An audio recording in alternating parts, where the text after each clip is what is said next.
আসসালামু আলাইকুম বন্ধুরা, রেডমি 7 এই ফোনটির সমস্যা হলো ডেড কন্ডিশনে আছে। চার্জে ঢুকলাম, চার্জ নেয় না।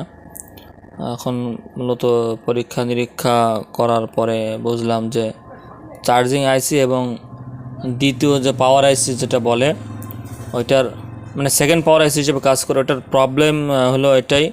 ওইটার প্রবলেম ওটা চেঞ্জ করতে হবে। চেঞ্জ করলে আশা করি সমাধান হয়ে যাবে ইনশাআল্লাহ। আমার কাছে আপনার এর একটা মাদারবোর্ড আছে, সেই মাদারবোর্ড থেকে আইসিটা উঠাই এটা লাগাতে হবে। দেখি লাগিয়ে কি অবস্থা। আপনারা সম্পূর্ণ ভিডিওটি দেখতে লাগুন।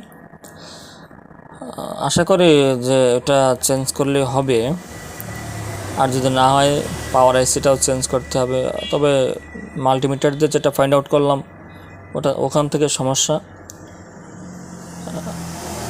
মূলত, বা মার্কেট থেকে খুঁজতে গেছিলাম, পাই নাই। তার কারণে আমার এই মাদারবোর্ড থেকে দিতে হচ্ছে, কিছু করার নেই বন্ধুরা। এখন মূলত এই আইসিটা ওঠানোর আগে আমি আমার যে মেশিনে হিট রাখছিলাম 340 আর বাতাস রাখছিলাম 5। এখন বন্ধুরা প্রথমে আমি আইসি রিবলিং ছাড়াই লাগাইছিলাম, কিন্তু হয় নাই। পরবর্তীতে আবার আইসিটা উঠে আমি ওই ভিডিওটা আপনাদের সামনে আনি নাই। ওটা আইসি উঠে আবার ওই জায়গাটা পরিষ্কার করে আবার আইসি রিবলিং করে তারপরে আবার লাগানোর পরে হয়েছে।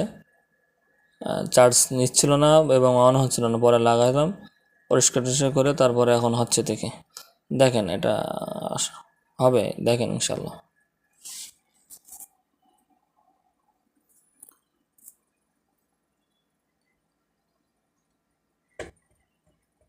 আর বন্ধুরা, এরকম ভিডিও পেতে আপনি আমার পেজ বা ইউটিউব চ্যানেলকে সাবস্ক্রাইব এবং ফলো বাটন চেপে রাখতে পারেন, যাতে এরকম ভিডিও আপনি অন হয়ে গেছে বন্ধুরা। দেখেন চার্জ নিচ্ছে এখন।